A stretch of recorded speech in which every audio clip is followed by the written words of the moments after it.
السلام عليكم ورحمة الله.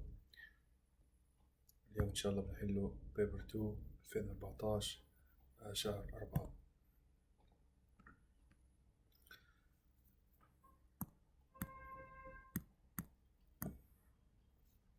نبدأ بسم الله. السؤال الأول: In differentiating between cardiomegaly and pericardial effusion, the most reliable investigation is فرق بين الكارديوميجالي والبريكارديال effusion.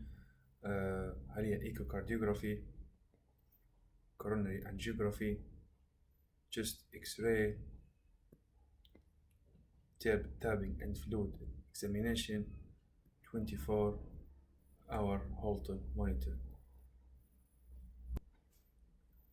أكيد الموست reliable هي echocardiography، هتوريك الفلويد أو الكاردياك enlargement والفرق بيناتهم، هي echocardiography أكتر واحد reliable. Causes of tricuspid regurgitation include all the following except infective endocarditis, particularly intravenous drug user or abuser, tricuspid right heart يعني، systemic arterial hypertension هتكون في الليفت هارت طبعا، خليها بشتين congenital anomaly تكون في الرايت هارت مظبوطة دي tricuspid regurg. tricuspid valve هيكون فاصلة defect، ويكون atrialization of left of right ventricle، فيبدأ كله atrium و left right ventricle small. ممكن يكون لك يدير لك بشتين anomaly، ممكن يدير لك mitral tricuspid regurg. right ventricular infarction، عندك right ventricular infarction ممكن complicated by acute or chronic tricuspid regurg، على زي left ventricular infarction complicated by mitral chronic or acute mitral regurg. صح. pulmonary hypertension طبعا كول بالمنال، ممكن complication chronic pulmonary hypertension يصير للفالف، يصير لميترال أو tricuspid قصدي regurgitation. طبعا systemic arterial hypertension زي ما تعرفوا هي في لها علاقة أكتر حاجة بالليفت هارت، ممكن تدير complications mitral regurg و annular dilatation و cardiac hypertrophy، ومش في الرايت هارت، الأغلب هيكون complications كلها في الليفت هارت. الإجابة هي B.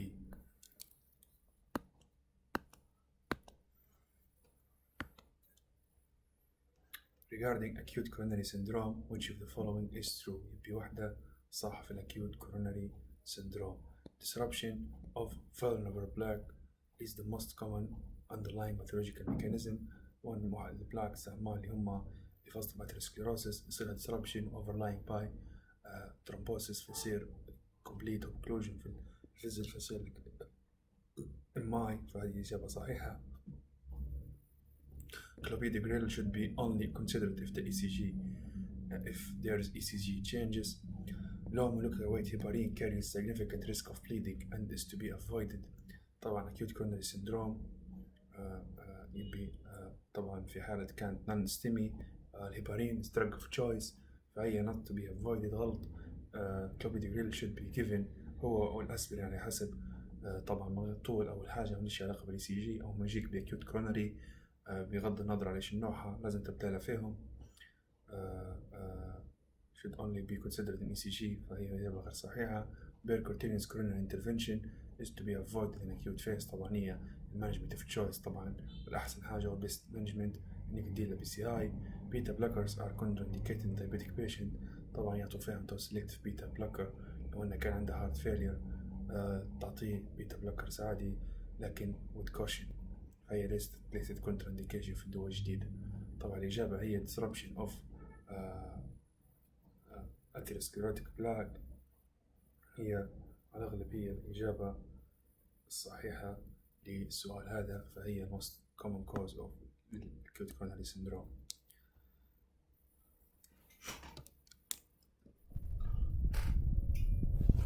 السؤال الرابع: all the following statements are true except chest X-ray usually confirm the diagnosis of pneumothorax. Chest X-ray yes can confirm the diagnosis of pneumothorax. First investigation to be done. Echo usually confirms the diagnosis of left ventricular systolic dysfunction. صح. High resolution CT usually confirms the diagnosis of lung fibrosis والbronchiectasis مظبوط. Elevated D dimer usually confirms the diagnosis of pulmonary embolism. طبعا هي non-specific but sensitive، فبتيجي تدير بها confirmation، فهي الإجابة غلط. elevated serum troponin usually confirms diagnosis of MI. طبعا مع وجود ال segment changes مع signs و symptoms typical for MI، فهي إجابة صحيحة. تفرق لك بين هل هي angina or MI or other causes عن طريق التروبونين لأنه specific للهارت، فهذه إجابة صح. فإجابة غلطية دي دائما يكون sensitive في حالة low risk patients ونون specific في حالات كلها عمره متشخص به، فقط initial investigation زي ECG زي LBG زي chest x-ray، بعدها تمشي لحاجات تانية تديرها زي spiral CT. All of the following are the features of cardiac tamponade except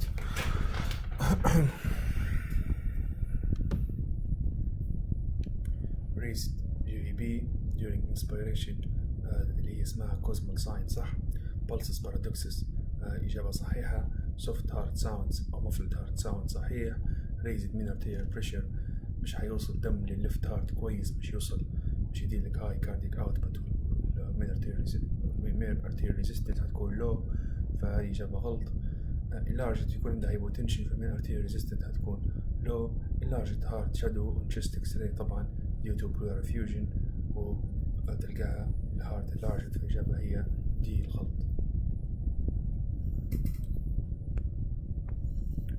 All the following can cause heart failure except ischemic heart disease طبعا smoking, hypertension, valvular heart disease, carbon monoxide poisoning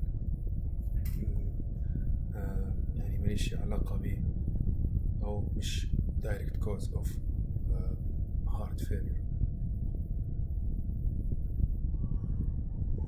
Regarding pheochromocytoma, all the following are true except headache, perspiration and palpitation are classic symptoms صح. orthostatic hypotension تصير في many patients مضبوطة، مع أن عندها hypertension لكن هي عندها episodes of orthostatic hypertension or postural hypotension وparoxysmal تكون صح.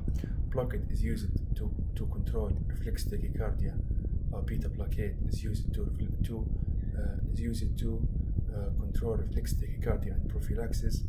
can be associated طبعا أعطيها لك ألفا بلوكر تعطيها قبل، فممكن تعطيه البيتا بلوكر لكن بعد ألفا بلوكر to reduce reflex tachycardia and prophylaxis. can be associated with hypercalcemia لأن عندها means type 2 هيكون معها hyperparathyroidism. usually bilateral طبعا only 10% تكون bilateral، فإجابة هي هذه الغلط.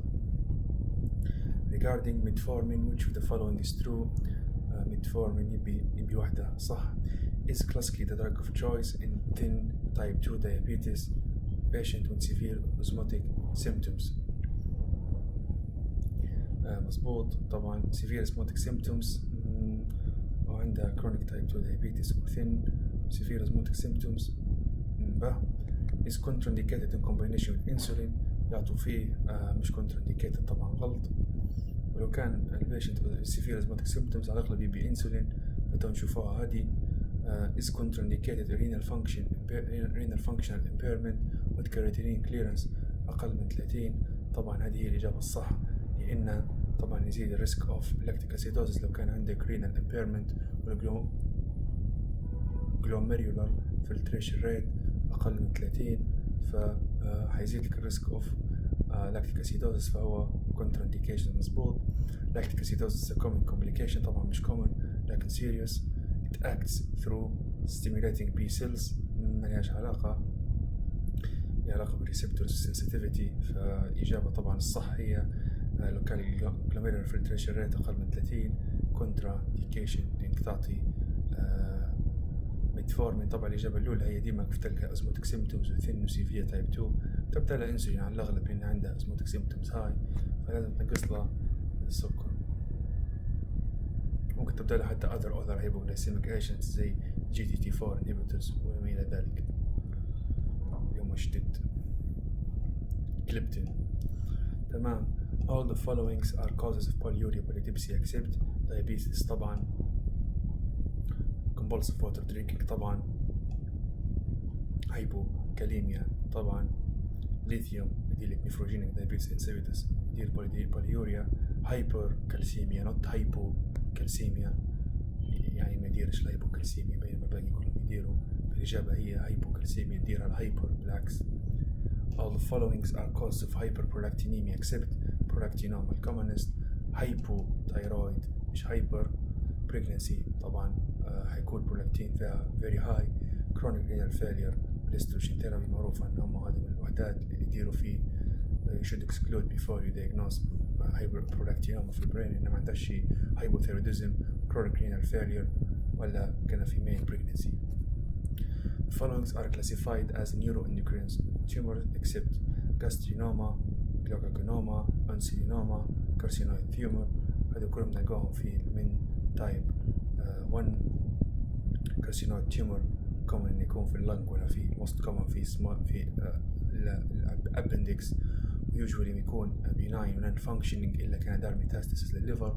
فذاك الوقت يبدأ secreting tumor ويعتبر neuroendocrine حتى هو. إجابة صحيحة في small intestine بدأت في الابندكس ويصير metastasis للليفر قبل ما يبدأ يطلع في هرمون. فهذه إجابة صح. ثيرويد فوليكولار كارسينوما إجابة غير صحيحة. الإجابة هي E ما هيش neuroendocrine tumor. Regarding primary hypothyroidism, all the followings are true except hypothyroidism commonly affects females. Yes, 20% Hashimoto-thyroiditis 20-to-1 ratio between female to male can be associated with pernicious anemia, vitamin B12 deficiency. صحيح. may present with pericardial effusion hypothyroidism مع bradycardia. واحدة من DD of pleural effusion هي hypothyroidism. إجابة صحيحة. Free T4 is the investigation of choice in such patient or in patient follow up. طبعا T4 حيكون له والfollow up ديما نستخدمه فيه TSH طبعا مش الفري T4. مينوراجيا طبعا زي ما قلنا recognized symptom موجودة في الهايبوثيرويد تكون مينوراجيا والهايبر تكون أمينوريا أو أوليغومينوريا عكس بعض. بينما الزوز يمكن يديروا الزوز. Which of the following statements هتكون true؟ واحدة the liver is divided anatomically into 8 segments.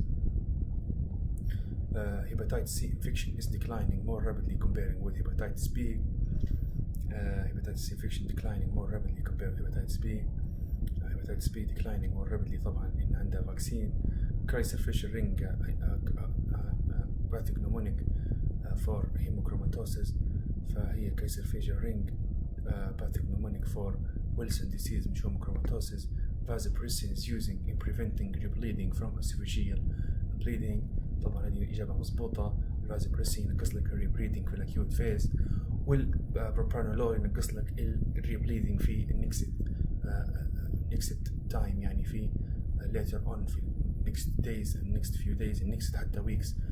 فلكن الفازوبريسين في نفس اليوم ينقص لك الريبليدنج بتاع الاسوفاجيال فاريس الصح. normal transaminases excludes cirrhosis. غلط. مرات عندك cirrhosis و normal transaminases. الإجابة طبعا هي liver divided surgically into 8 segments زي ما نعرفه في السيرجري. بين anatomically عندها 2 lobes. فهذه الإجابة غلط لأن هي surgically divided into 8 segments. كل segment فصلها portal vein وhepatic artery وبايل duct. فعندها 8 segments كل segment مستقلة عن الأخرى. surgically you can resect many segments and leave others without any comorbidity بيناتهم أو without any residual damage in others لأن كل segment تتغذى بروحها ومستقلة وقاعدة independently يعني غير ما تأثر في other segments. فتقدر أنت تنحي segment 2 3 4 without intervening with other segments. فهذه إجابة surgically مش anatomically. فهي إجابة خطأ anatomically. الإجابة الصح هي الفازوبريسين prevent the rebleeding في acute phase مش موجودة ومضبوطة وإجابة صح. The following conditions associated with malabsorption. colonic diverticulosis زي ما تعرف الكولون ماليش علاقة إلا بالواتر والمينرالز absorption أو الإلكترولايتس. فماليش علاقة بالابsorption في أي حاجة في الكولون غلط. ulcerative colitis كذلك affects الكولون only زي ما تعرفوا. فماليش علاقة بالmalabsorption عكس الكرونز. acute pancreatitis ديما disease of pain disease of يعني severe painful abdomen معها طبعا hypovolemia ويعني other comorbidities زي acute respiratory distress syndrome hypocalcemia. ممكن يجيك بmetabolic changes ممكن يجيك بinfection cyst ممكن يصير له ascites ممكن يجيك بhyperglycemia diabetes. بينما الابزوربشن ما يصيرش لأنه مش حياكل شيء في الأكيوت ويكون نيل بير أس أو نيل بير ماوث. ففي الكرونيك بنكرياتايتس يكون في مال ابزوربشن، لكن في الأكيوت لا. كال بلادر ستونز على الأغلب ما لهمش علاقة بالمال ابزوربشن، جاست بين. ممكن ديلك بايل دكت اوبستراكشن ويجيك بسيفير بين ويحتاج ل ERCP. ما عندهاش مال ابزوربشن. المال ابزوربشن ديما يقال عليه حالة كرونيك، بينما البايل دكت ستون اوبستراكشن عبارة عن emergency. فالإجابة طبعا بلايند لوب سندروم زي ما تعرف هي الإجابة الصحيحة. كيف تعطي كرونيك PPI أو بروتون بامب انهبيتورز، كيف تدير بيلورد تايب 2 في حالة الجاستريك كانسر أو جاستريك بيبتيك ألسر، كيف تدير كيف يبدأ عندك شورت لوب سندروم ناحية لونج سيجمنت من سمول انتستين زي في حالة الكرونز. يعني في الحالات هذه كلها ممكن دير جاستريكتومي زي ما قلنا، أو عندك يعني كرونيك PPI يوز. هذا يصير فيهم حاجة اسمها بلايند لوب سندروم، يكون في بكتيريا اوفر جروث تفرز لك في بكتيريا اوفر جروث. هذه حديك ديسربشن للنورمال نورمال فلورا اوف GIT، وحيصير عندك مال ابزوربشن ونكريز فوليت ودكريز B12، وحيصير عندك مال ابزوربشن. فلهذا هي الإجابة الصح ولازم تحطها في بالك، بالذات كان عندك ريسك فاكتورز. والتريتمنت انتيبيوتكس طبعا مش تعالج هذه تبي كرونيك يوز في انتيبيوتكس، وانتيبيوتكس انيروبيك ويروبيك لمدة معينة مش يتنحى. فهذه إجابة هي الصح وديلك مال absorption. All the following are recognized causes of lower GI bleeding except diverticular disease, the commonest cause of lower GI bleeding. Angiodysplasia, second commonest cause of GI bleeding. Michel's diverticular, commonest cause of lower GI bleeding in pediatric age group. Colonic polyps, why not? Weber disease usually يكون malabsorptive disease، والDD متاعها طبعا زي ما قلنا celiac tropical sprue. الكرونيك pancreatitis ممكن يكون الكرونز، فهي عبارة عن malabsorptive disease في small intestine ملهاش علاقة بالlower GI bleeding. In a patient with dysphagia, all the followings are true except dysphagia. Achalasia is defined as failure of relaxation of lower esophageal sphincter مش contraction.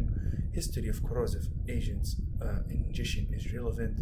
يعني الكوروسيفز كلها تدير في structure وتدير في dysphagia صحيح. If limited to solid foods ممكن indicate organic or structural cause. stenosis لأن تدلك organic بعدها liquid، بينما في حالة الموتيليتي disorder usually يجيك ب liquid and food مع بعضهم أو liquid قبل. فديما كيف يكون في السوليد قبل شك في حاجة progressive narrowing of the lumen اللي يديلك الأورجانيك cause زي الكانسر أو erosive esophagitis complicated by structure. فأنت شك إن السوليد قبل الليكويد إن في something داخل لازم تشوفها بالاندوسكوبي. Barrett's esophagus is precancerous lesion. Precancerous yes، ويحتاج screening لو إنه كان middle to high grade dysplasia، وممكن ندير له حتى mucosectomy، أو لو كان low grade dysplasia ممكن ندير له follow up بس، لأن عندهم risk 1 to 2% per year إن يخشوا في cancer. If associated with sliding or paraesophageal hernia, surgical treatment is indicated. Sliding paraesophageal hernia يعني paraesophageal اللي هي تكون هيك، هذه ستومك هيك، وهذه ستومك تكون في هذه الهرنيا تخش بعد الاسوفيجاس. لو صارت هذه ديلك ديسفاجيا كومبريشن، فهذه indication for surgery. إجابة sliding paraesophageal هي راضي نوعين، sliding بروحها paraesophageal بروحها. فهذه قالك indication for surgery. part esophagus precancers.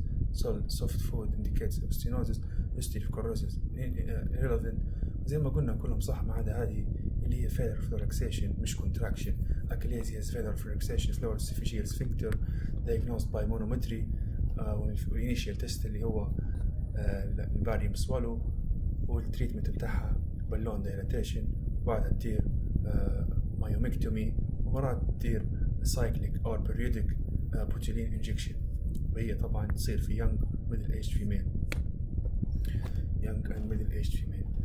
Regarding peptic ulcer disease, all the followings are true except duodenal ulcer should be biopsied before treatment. Usually no, because almost always benign. Positive urea pre-test indicates Helicobacter pylori infection. صح. Persistent vomiting may indicate pyloric stenosis. أكيد complication peptic ulcer pyloric stenosis دي لك persistent projectile non-bilious vomiting مع suction splash اللي هي كيف تشد البلفس anterior posterior وتدير له تدير موفمنت sudden movement للبيشنت في الابدومين، تسمع الصوت السكشن بلاش كأنك تحط فيشة مية، فهذه صح. insect may have a role in etiology.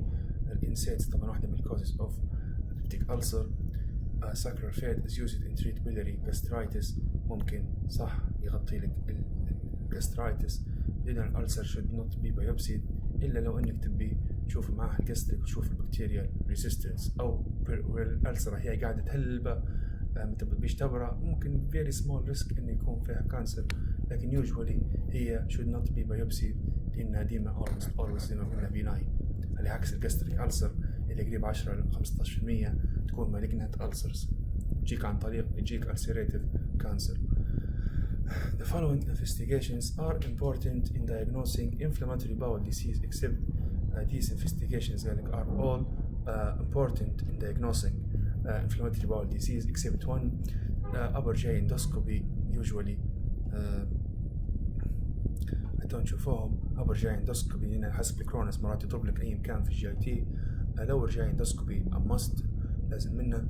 CT scan antioclysis في small intestine اللي هي اسمها الثاني هي barium follow through، فهي ممكن تفيدك barium studies.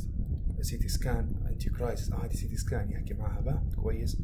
esophageal manometry barium studies يعني كلها ممكن نستخدمها في diagnosing inflammatory bowel disease إلا واحدة.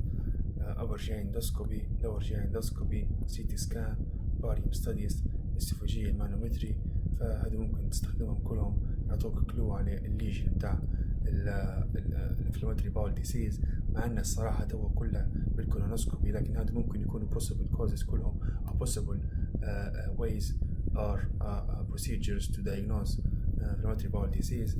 بينما الاسوفاجيال مانومتري ماليش علاقه، فالاجابه هي دي، ماليش علاقه انك تستخدم الاسوفاجيال مانومتري في الانفلاماتوري باول ديسيز. Which one of the followings is not associated with dysplastic changes in bone marrow? بهاي past history of cytotoxic drugs, exposure to benzene compounds and radiation كل دي في dysplasia في البون مارو، هذا يمكن يجيك كانسر. presence of complex chromosomal abnormalities زي الفانكوني syndrome. excess alcohol ingestion ممكن كذلك. طبعا هيموليتيك انيميا ملهاش علاقة، هيموليتيك انيميا ما تجيكش ب dysplastic changes في البون مارو. Regarding polycythemia vera, all of the followings are true except characterized by radicyanosis of the skin and mucous membrane. طبعا radicyanosis in the skin and mucous membrane تمام.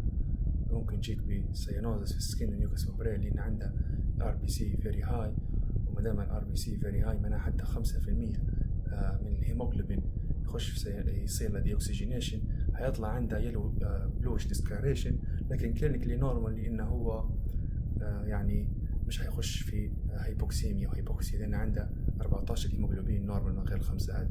لو افترضنا أنه كان 19 5 يتقتلوا 14 لا، هيكون كلينيكلي نورمال. increase of thrombotic complications epistaxis and upper GI hemorrhage كل هذا عبارة عن كلام مظبوط سوري. thrombotic complications تزيد والبليدنج complications تزيد على حسب ان البليتلت هتزيد، مرات تكون functioning normally ومرات do not function normally، فعلى حسب البليتلت. non-malignant disorder طبعا يعتبر malignancy هو chronic myeloproliferative disease malignancy of granulocytes وال RBCs والإريثروبلاست lineage والميجاكاريوسايت lineage. إريثروبلاست ميجاكاريوسايتس والجرانيولوسايتس ثلاثة فيهم malignancy، لكن ما اللي يتأثر هي الار بي سي، مرات نلقوا مرات لا، لوكوسيتوسيس أو ترومبوسيتوسيس. increased red cell mass, normal arterial blood gas, leukocytosis and elevated serum B12. ممكن نلقوا red blood cell mass, normal arterial blood gas لأن هذه البوليسيتيميا not due to hypoxia على زي باقي البوليسيتيمياس اللي يكون الإريثروبيوتين نورمال والأكسجين نورمال، لأن البوليسيتيميا تكون secondary مش زي هذه primary وتيومر، تكون secondary على الأغلب حتكون due to hypoxia high altitude COPD. أسباب دي الكرونيك هايبوكسيا يطلع الإريثروبيوتين في الهايبوكسيا زي ما تعرفوا من الكدنيز، يحفز لك البون مارو RBC سينثيسيس ويدير لك بوليسايتيميا. بينما في حالة التيومر والمالجنسي ما يديرش بوليسايتيميا، ما يطلعش ديو تو الهيبوكسيا والاريثروبايوتين. هتلاقي الاريثروبايوتين نورمال والاكسجين ساتوريشن والاي بي جي نورمال والانكريز ار بي سي ماس هتلقاها اوكي. مرات تلقى معها لوكوسيتوزز الليفيتد سيرم بي 12 ممكن. الإجابة صح هذه. effective treatment include aggressive chemotherapy طبعا يعطوا فيهم فيه روكسيروبسين تقريبا اللي هو في انتي جاك ستات اللي هو هذا الجين اللي يدير ميوتيشن مش يصير لك كرونيك ميلوبروليفريتيف ديسيز. يعطوا فيهم في هيدروكسيوريا بلود ترانس يعني فينو سكشن سوري تنحي لها كمية من البلد كل مدة. وطبعا كان في اي كومبليكيشنز بتعالجها انيميا ديسفانكشن بليدنج بود كاري سندروم تصير هلبة اكيوت ابدومين ماي كل هذا رد بالك منه يعني عندها هايبر كوagulability. الإجابة طبعا هي نون مالجننت ويعتبر مالجننت مكتوبة بير سي إن هو مالجننت. فالإجابة هي سي هي الصح مكتوبة في دفتر إنه هو مالجننت disease. Which of the following is not a feature of hemophilia? Factor A اللي هي في hemophilia A prolonged prothrombin time غلط. prolonged activated partial thromboplastin time هو الصح. بين prothrombin time هني متأثرش. partial thromboplastin time هتلقاه prolonged. factor 8 هتلقاه له. factor 9 اللي هو ماليش علاقة هنا هيكون normal. والbleeding time مش هيتأثر لأنه له علاقة بالبليتلت والفيزلز والوان فيلبراند فاكتور. فالإجابة هي الصح not feature اللي هي prolonged prothrombin time بينما الباقي هيكون في normal bleeding time factor 8 ناقص ABTT هيكون prolonged. الإجابة هي هذه مش هتلقى prolonged prothrombin time. Which of the statements give the diagnosis of acute myeloid leukemia? myeloblasts 12% من البون مارو.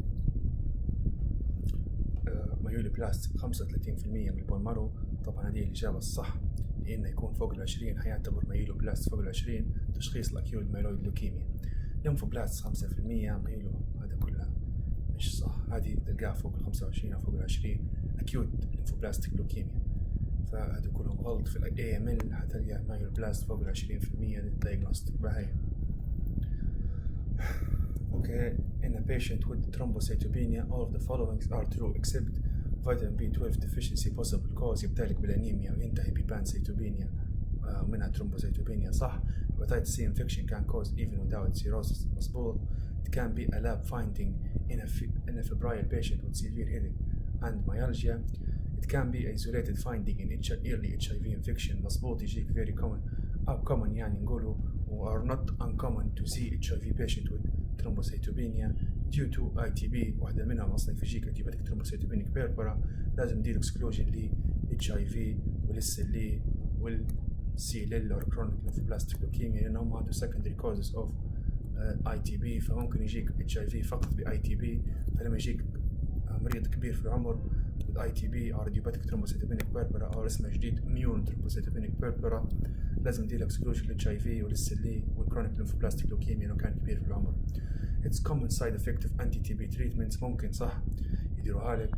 الإجابة طبعا اللي هي لو جاك واحد عنده febrile patient with severe headache وميالجيا usually عنده infection والinfection يعني infection هو جابلك بطريقة غير مباشرة. infection يدير في thrombocytosis مش thrombocytopenia يدير في thrombocytosis infection. فالإجابة هي C.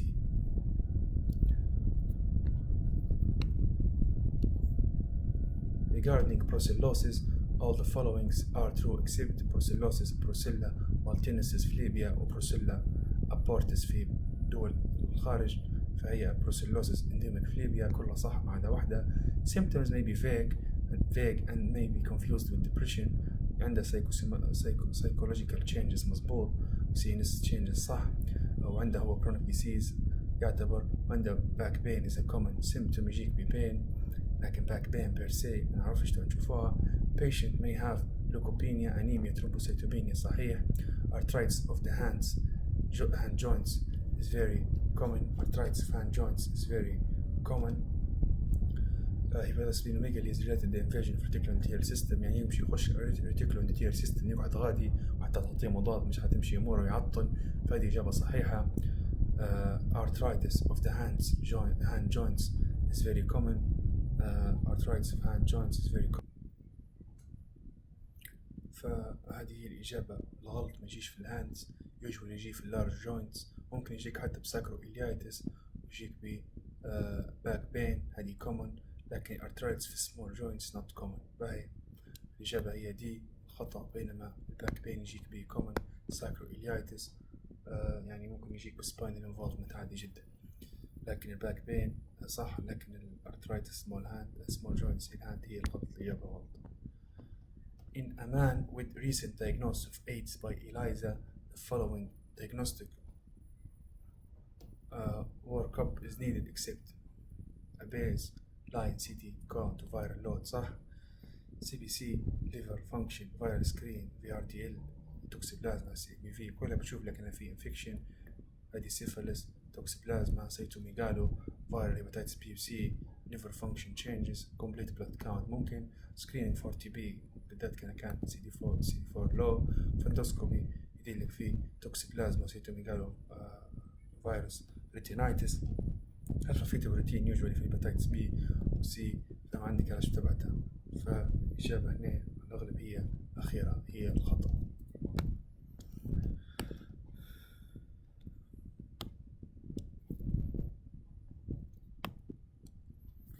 In a patient with chickenpox, all the following are true except it's mainly an airborne disease. طبعا يا إما airborne commonest أو skin contact صح. chickenpox اللي هو varicella أو human herpes number 3. This rash is macular edema. الراش يكون vesicular multiple stages. ممكن يكون macular vesicular و crusted multiple stages at the same time. لكن ما يش macular. طبعا الروبيلا والميزلز يكون macular. أما chickenpox ما يكونش macular. The rash is itchy. إجابة صحيحة. يكون very itchy. The prodromal symptoms are less severe than measles. Measles more severe than chickenpox. مظبوط. It's more serious in late pregnancy than early pregnancy.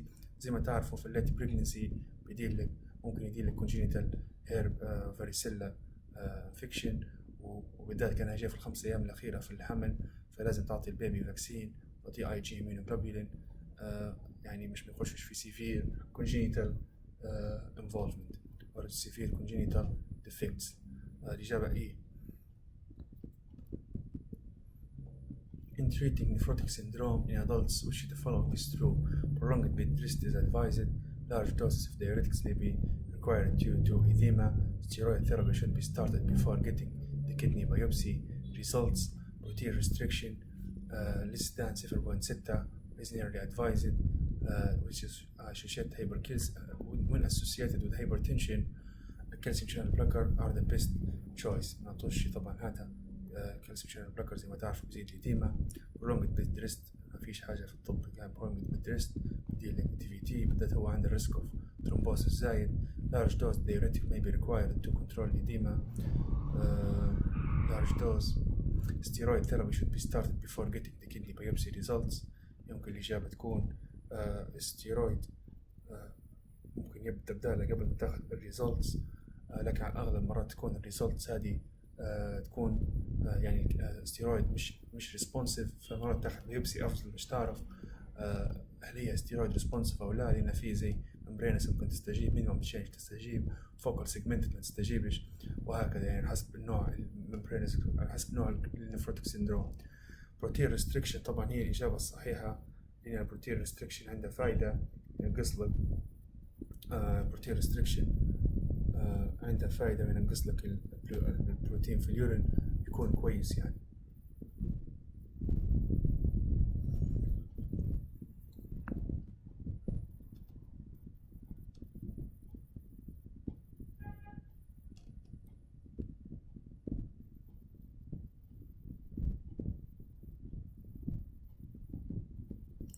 ديما يقولك يعني كل أقل من جرام بير كان 0.6 يمكن تمام. well known complication of kidney injury or well-known complications of CKD include all the following except gastrointestinal ulceration, gastric acid hypersecretion. CKD ممكن يعني gastric acid hypersecretion, hypertension, sodium water overload, hyperammonia. تمام. hypertriglyceridemia, decreased plasma lipoprotein lipase. تمام. pericarditis, cardiomyopathy. تمام. metabolic alkalosis زي ما تعرفوا يصير metabolic acidosis. الباقي يعني كلهم يصيروا hypertension, hypertriglyceridemia, decreased plasma lipoprotein lipase. هذا سبب يخش في hypertriglyceridemia, ulceration, gastrointestinal ulceration, gastric acid hypersecretion, hypertriglyceridemia, pericarditis, cardiomyopathy. كله يصير هذا في حالة uremic encephalopathy معها كله يصير في حالة CKD. metabolic alkalosis يكون acidosis مش alkalosis. الإجابة هي E. Regarding the cerebrovascular disease, the following are true except CT brain will be positive immediately in nearly all hemorrhagic strokes. كيف 95%. thrombolytic therapy need to be considered in ischemic strokes received within window time. مظبوط لازم تعطي thrombolytics. acutely lowering blood pressure has not proven to be beneficial. مش كويس في ischemic stroke. مش لازم تنزل الضغط بسرعة صح. addition of clopidogrel to aspirin FDA approved for stroke prevention. stroke prevention. تمام. crescendo transient ischemic attack or stroke in progression are indications for anticoagulants. crescendo transient ischemic attack or stroke in progression are indication of anticoagulant. صح. والله هي في قولين عليها. في قولان. دواء جديدة تقول لك إنها كويسة في حالة الستروك ويعني بتدير في عندها بينفيت كويس وبتديرش بليدنج. وفي اللي يقول لك حاليا بالعكس يقول لك إن هذه تدير في بليدنج ولازم تعطيهمش مع بعض وتعطي واحد منهم بس وكومباينيشن مش كويس. ففي قولان وحتى تجي تشوف البحوث تلقى قولان وفي دفتس ما فيش كلام معين عليه ثابت. فالحق تو 2018 يقول لك إنه مزوز أحسن في حالة ستروك ischemic ستروك لكن عندهم ريسك اوف بليدنج أكثر من أسبرين ألون. فآل ترو اكسبت الحق ما هي ممكن تكون غلط لكن قال لك crescendo transient ischemic attack or stroke in progression are indication for anticoagulation. الحق يمكن تكون هذه مش indication for anticoagulation. يمكن تكون الإجابة إيه لكن حتى هذه رافعها دوا هلبة. الحق مش متاع undergraduate exam book يعني إنه قاعد لتوا في بحوث في المجلات تجي تقراها الجامعة تقول حاجة والإن EGM نجم تقول دوا تاني كل مجلة تقول في دوا. فلكن المهم يعني ممكن تكون الإجابة إيه ممكن تكون الإجابة إيه وهذه ما تبينها الكلية لأنها في أسئلة سنوات تانية صح. فممكن تكون الإجابة هي إيه لأن هذه ما تبينها صح اللي في ليبيا.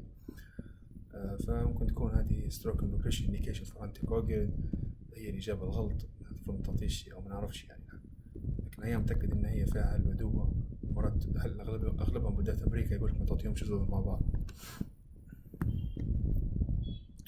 All of the followings are causes of unsteadiness and recurrent fall except normal pressure hydrocephalus. واحدة من causes of recurrent falls يجيك ب urinary incontinence وديمنشيا recurrent falls والتاكسيا. وعندها في السي تي سكان normal pressure وفي dilated ventricles وفي cerebrospinal في اللمبر puncture تلقى فيه normal pressure. فهذه recurrent falls مظبوط. bronchial carcinoma يديلك في cerebellar involvement as paraneoplastic syndrome فصح. فينيتوين كذلك يديلك في التاكسيا. فيتامين B12 deficiency في الليت ستيج يديلك cerebellar involvement ويديلك في التاكسيا. الإجابة طبعا pituitary tumor ملهاش علاقة. فهذه الإجابة الغلط هي B.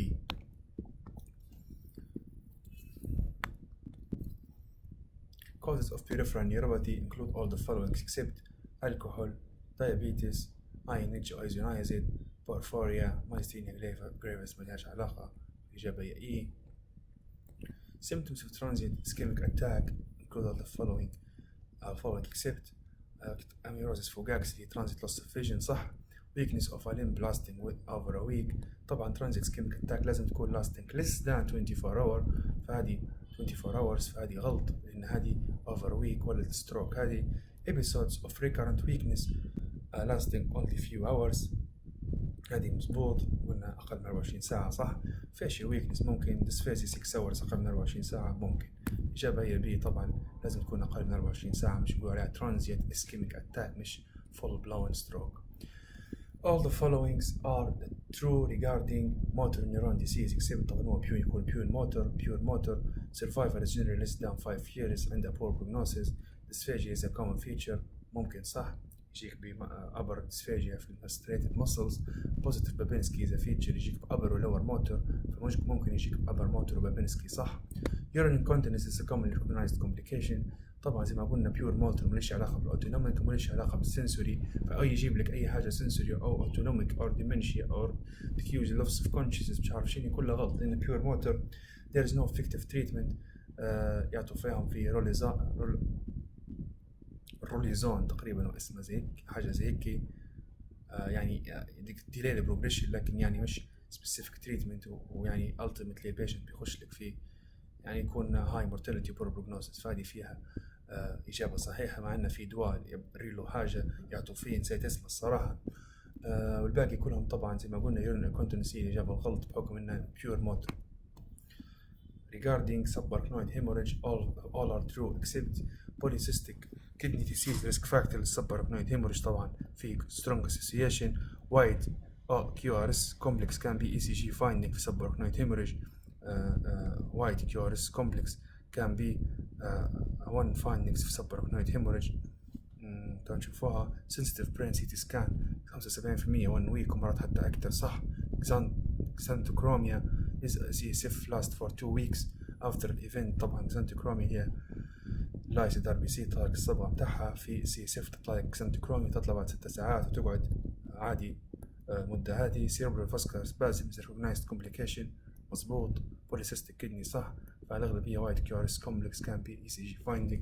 ممكن يديلك ST segment changes، ممكن يديلك حتى ST segment elevation، لكن wide QRS complex ما هيش واحدة من الحاجات اللي تديرها السبارachnoid hemorrhage. الإجابة هي B.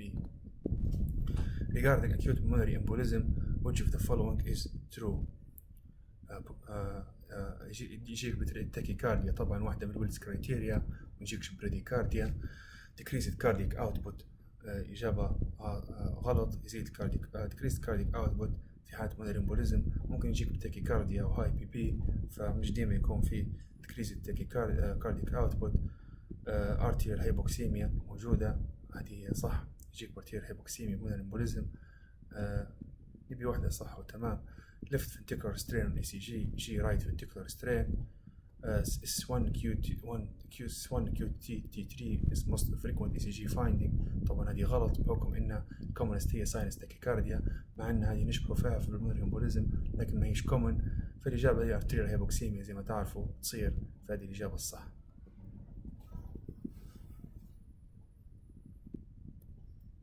arterial hypoxemia.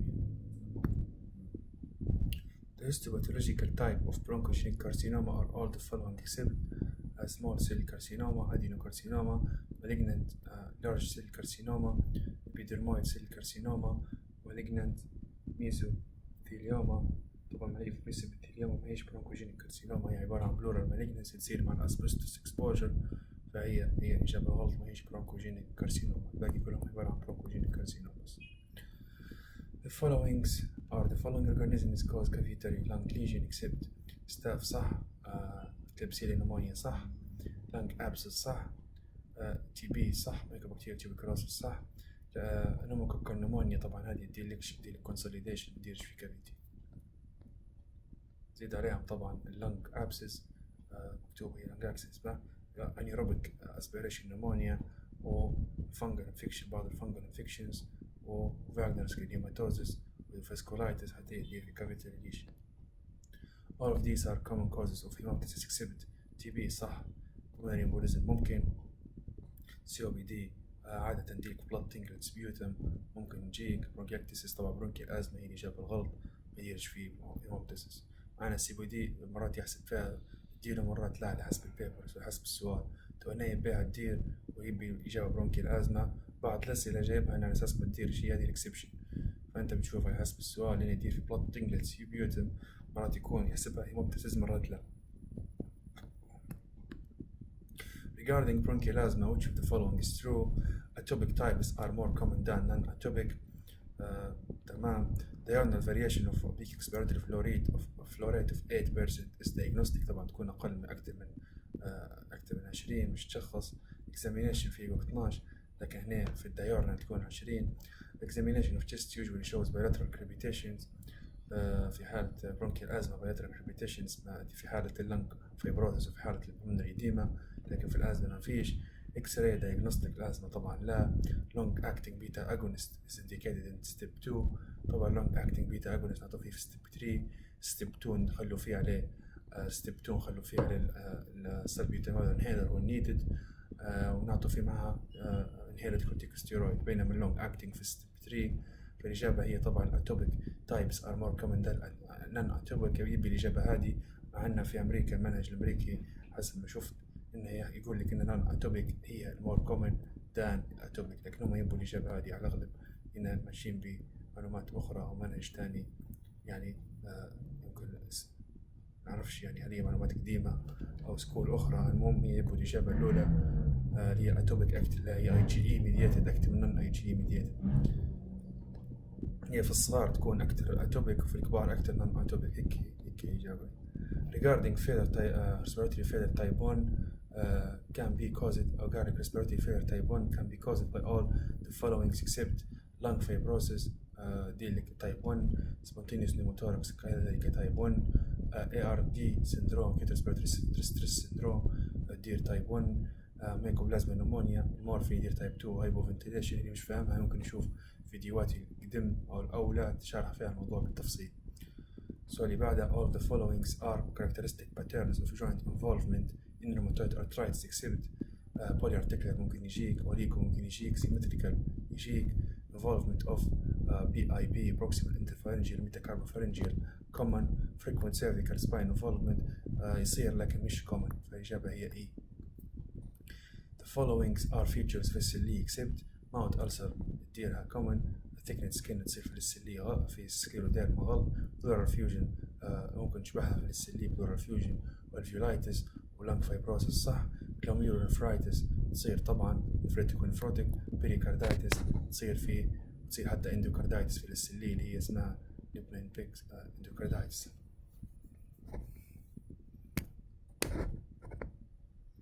Features of systemic sclerosis include all the following except by systemic sclerosis calcinosis صح. sclerodactyly صح.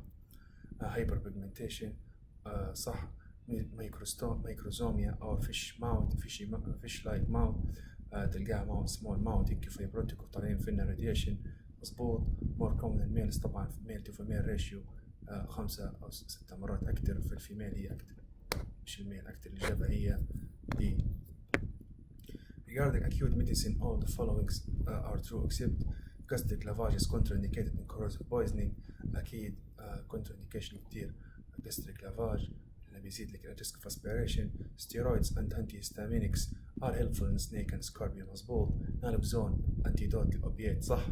Stomach evacuation from fluid should be done immediately near drowning. Stomach evacuation ماهيش البرايورتي طبعا ABC قبل stomach evacuation فimmediately هذه ما ندورهاش. شوف اللنج شوف ABC يتنفس ولا لا. metabolic acidosis تصير طبعا most common cause of commonest cause of ميثانول. إجابة صحيحة طبعا هذه الإجابة الخطأ هي stomach evacuation. Regarding heparin all the followings are true except used in unstable angina ممكن immediate onset if given IV صح. dose adjustment is done accordingly ABTT مش prothrombin time فهذه إجابة غلط according to ABTT. thrombocytopenia 10 ل 30% في cases تصير مظبوط immune mediated thrombocytopenia وتزيد في الريسك اوف thrombosis عكس بعض. تزيد في thrombocytopenia في CBC لكن تزيد في الريسك اوف thrombosis في منها type 1 و type 2 worst prognosis. فالإجابة هي هذه تكون antibody mediated. osteoporosis is a recognized long term complication طبعا حاجة اسمها osteoporosis induced heparin induced osteoporosis heparin induced thrombocytopenia. هذه إجابات صح ومين اللي يشبهوها في الأنفركشنيتد هيبارين أكثر من نوع مولكيولر وهيت هيبارين أنفركشنيتد تديرها أكثر.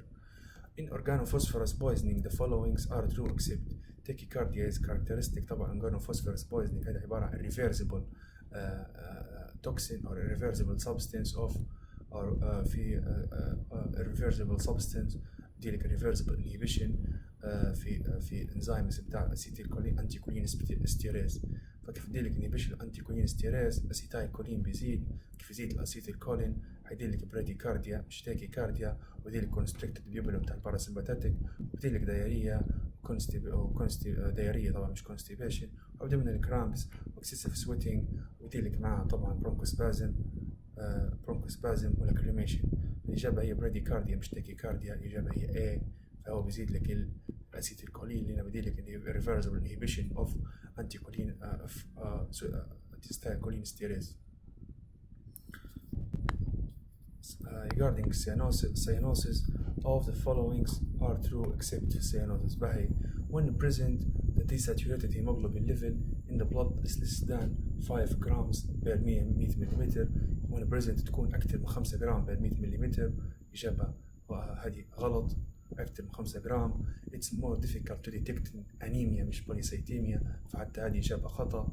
more difficult to detect in anemia لأن polycythemia easy to detect، لأن عندك الهيموغلوبين هيكون هلبة، فحتى 5% يتأثروا من 20 هيكون واضح، بينما الأنيميا مرات يكون عندها 9 بس هيموغلوبين ده 9 فيبي 5 مش يتحول ل سيانوسيس، فهنا تبي مرات ما يطلعش مع أن البيشنت عنده very high level of desaturated hemoglobin أو deoxygenated hemoglobin، لأن هي التعريف متاعها 5 أو أكثر، فهي easy to detect في البوليسيتيميا لكن صعب في الأنيميا. فهذا الزوز إجابات غلط. maybe associated with clubbing ممكن cyanosis. in tongue it implies cardiac or respiratory disease، طبعا tongue تلقى cyanotic. maybe apparently only after exercise، طبعا زي في التترولوجي فالت. وفي أسباب اللنج disease ممكن تلقاها في حالة الاكسرسايز دي exacerbation صح، فهذه إجابتين الزوز خطأ، ممكن بي أكتر لكن هم الزوز راهم مش صح. Regarding fever, all the following are true except pyrogens can be bacteria, virus, fungus or drugs. صح، يدير لك حرارة.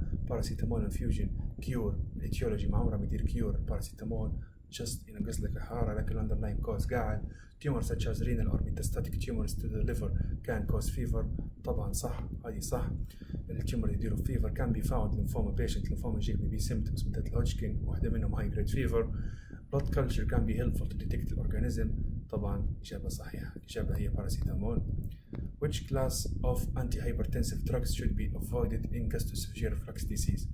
عندنا gastro-severe reflux disease ما يعطوش فيه في ACE inhibitors، طبعا الباقي بيتا بلوكرز diuretics بروتون بامب inhibitors كلها عادي، لكن ACE inhibitors يزيدوا فيه gastro-severe reflux disease هي والنيتروجليسرايد والستاتينز تقريبا والنيتروجليسرين، هذول كلهم يزيدوا فيه gastro-severe reflux disease. The characteristic skin lesions of tuberous sclerosis اللي هو هذا neurocontinuous syndrome قال لك are the following except angiofibromas، ممكن تلقاها شاغرين باتش في الظهر مزبوط، ash leaf macularis depigmented lesions مزبوط، Collins tumor صح، axillary freckling هذه axillary freckling في حالة tuberous sclerosis ممكن يعني تلقاها هي الإجابة، يعني شاغرين باتشز تكون موجودة 100%. ash leaf كذلك. Collins tumors اللي هي عبارة عن angioma في الفينجرز، في البروكسيمال فينجرز تلقى فيها angiofibromas. فالإجابة في السؤال هذا على الأغلب حتكون axillary flickering هي اللي ما فيش في حالة tuberous sclerosis، ديما يلخبطوا فيها بينها وبين neurofibromatosis، الإجابة هي هي الخطأ. Which of the following is not true regarding STD or sexually transmitted disease؟ signs of growth is seen in pupil in lymphogranuloma variolium والشنكرويد، هذه إجابة غلط. نلقاها في lymph nodes وهنا inguinal ligament، وهنا lymph nodes بيناتهم هيكون في جروف تصير في الليمفوجرانيولوما فيريريوم مش في الشنكرويد. جينيتال ليمفوديما تصير في الليمفوجرانيولوما فينيريوم صح. malignant transformation يصير في جينيتال ألسر وجرانيولوما انجويني مظبوط. يزيد الريسك اوف سكواموس سيل كارسينوما في جرانيولوما انجوينالي اللي هو يدي لك المرجولين ألسر في حالة كرونيك ألسرز، يا اما زي الفينس ألسر في كرونيك فينس انسفشنسي في اللور ليمبس، زي تي بي، زي هلبة كرونيك ألسرز يديروا لك chronic irritation ويزيد لك risk of squamous cell carcinoma اللي ما تعرف بالمرجلين ألسر. فهذه إجابة صحيحة. malignant transformation يصير في ulceration في الجرانيلوما inguinali نتاع الليمفوجرانيلوما فيلاريال infection. Mucus patches and snail track ulcers are features of secondary syphilis في المعوض تلقى فيه patches و snail track ulcers هي مهمة. snail track ulcers يشبهوها في حالة secondary syphilis. إجابة صحيحة. الإجابة الغلط هي الشنكرويد اللي مديرش pupil or sign of groove نشبهوها أكثر في حالة الليمفوجرانيلوما فينيريوم. Wood lamp examination revealed the following except green وفلورسنت وتينيا كابيتس. إجابة صحيحة لازم تحفظهم هادو. golden yellow وتريازيس فيرزي كلر اللي ما نسيش يفلفر تعطيك golden yellow صح. color red fluorescent في الإريترازما من اسمها إريترازما تعطيك أحمر صح. yellow fluorescent urine في البورفوريا كوتينيا تارتا تعطيك pink بورفوريا بي تعطيك pink وريد هذه تعطيك إريترازما ريد والبورفوريا تعطيك بينك مش يلو نلقاها في مراسيجيا فرفر أو ما يعرف بالديسيز بتريازيس فيرزي كلر. والملكي وايت زي ما تعرفوا في الفيتيليكو أبيض فور أبيض دي بيجمنتيشن أبيض فور أبيض. الإجابة الغلط هي بينك فور بينكي بورفوريا نلقاها بينك بورفوريا بينك الفيتيليكو أبيض.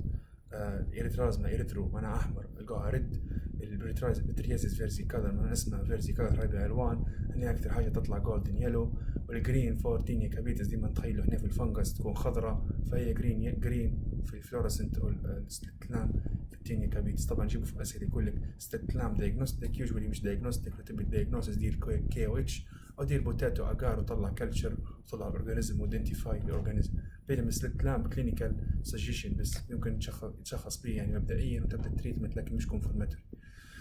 Dermatological manifestations of internal disease include يعني internal disease قال لك dermatological manifestation hyperpigmentation ممكن تكون في شوغن بوغ في حالة أول حاجة أديسون disease أو juvenile polyps أو بوتس جوجر syndrome يكون hyperpigmentation أو acanthosis nigricans في البنكرياس والجي اي تي كانسرز. spider nevi في الكرونيك liver cirrhosis itching في اليوريميا وفي biliary obstruction. all of the above الإجابة كلهم هذه يكونوا manifestation of internal disease في skin. بيقول لك إن الديرما ما هيش just ديرما مرات يشك بيه حاجة تبين لك إن في underlying systemic و medical problem. Which of the following statements regarding nail disorder is not true. كلها صح ما عدا واحدة. بننجونال فايبرومس طبعا اللي هي نفسها الكوننس هذيك. والنيوروفيبروماتوسيس طبعا زي ما قلنا تصير في الجبل سكليروسيس هي بيرينجونال فايبروما انجيوفايبروما أو كوننس تيومر. اسم الثاني بيرينجونال فايبروما انجونال معناها فينجر أو نيل بيري نيل فايبرومس تصير كوننس باتش كوننس تيومرز. قلنا في التيوبر سكليروسيس مش نيوروفايبروما فهذه إجابة غلط. النيوروفيبروماتوسيس ما يصيرش فيه بننجون فايبرومس يصير في تيوبر سكليروسيس اللي هي قلناها من بكري ما نعرفش لو قاعدة لو قلناها هي انجيوفايبروما وكوننس تيومرز هما يصيروا في تيوبر سكليروسيس اللي هو نيوروكوتينيوس سيندروم. حتى النيوروفيبروماتوزيس يعتبر نيوروكوتينيوس سيندروم فهم لخبطهم لك هنا هذه تصير في تيوبر سكليروسيس مش في نيوروفيبروماتوزيس. في شيب نوتشد في النيل فري ايدجز ان تيريرز ديسيز. نيل تيريجيوم تلقاه في لانكا بلانس في أقل من 10%. تيريجيوم بتاع العين تلقاه في النيلز. سبلنتال هيمورج في السكليروديرما تلقاها مظبوط. سوبينجوال هايبركيراتوزيس في السيرايسيس تلقى نيل تشينجز واحدة منهم سوبينجوال هايبركيراتوزيس. إجابة صحيحة. الإجابة الغلط هي A. Eye manifestations may be seen in the following conditions except rosacea مظبوط. xeroderma pigmentosum طبعا ديلك في eye manifestations وديلك في ممكن تجيك ب eye involvement herpes simplex ectyma باجة ديسيز يديلك في uveitis فيبي هو واحدة ما نديرش eye manifestation. على الأغلب حتكون اللي هي الروزاشيا لأن الباقي كلهم يديروا أو الروزاشيا ممكن ندير تقريبا الروزاشيا تقريبا ندير الله الروزاشيا تدير واحدة من الآي مانيفستيشنز. سينوتيرما بيجمنتوزم كذلك. هيربس سيمبلكس ممكن يجيك في الآي يديلك ريد آي. وباجة ديسيس يديلك أكيوت أنتيريور يوفيايتس. إكتايما هذه هي اللي مديرش في آي انفولف. إكتايما على الأغلب هي إكتايما.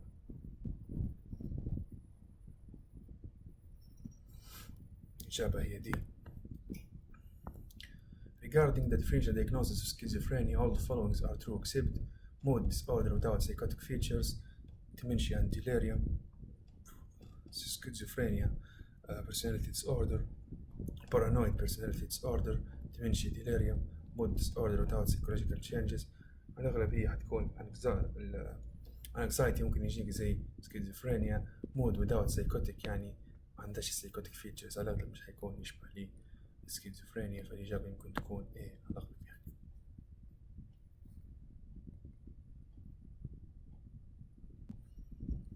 نقول على الأغلب ديما إن مش أنا حاط الأسئلة، لكن هذه المصادر الموجودة نحاول نطلع بقدر ما يمكن المصادر الكلية أولا زي ديفيدسون و أوكسفورد. لو ملقيناش نشوفوا النت ونشوفوا كذا سورس، لكن بإذن الله نحاولوا نجيبوا الأسئلة صح.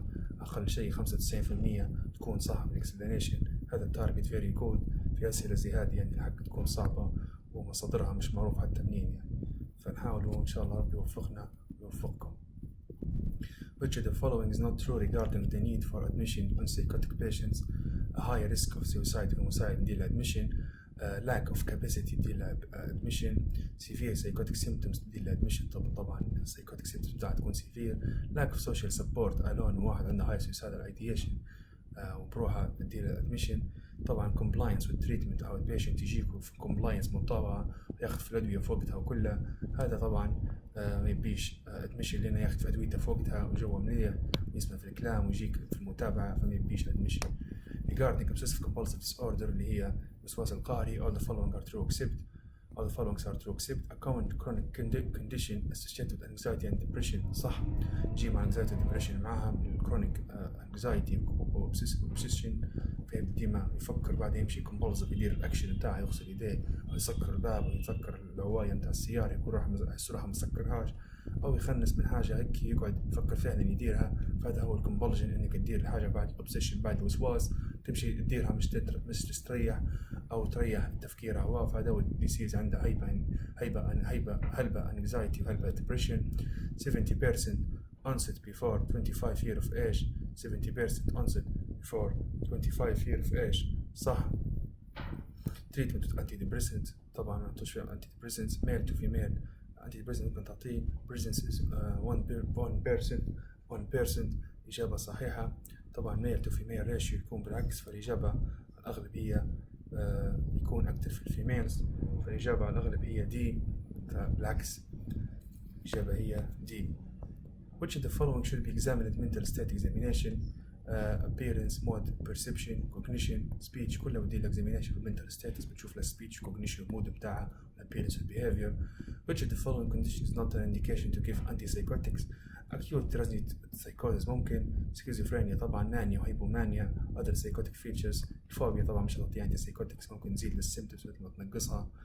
لو سمحتوا ممكن كي كملنا توا ممكن ديروا اشتراك للقناة وسبسكرايب، ولو في أي معلومة أو شيء أو ملاحظة يا ريت تكتبوها في تعليق. وشكرا لكم وإن شاء الله مستمرين جميع الأسئلة. السلام عليكم ورحمة الله وبركاته.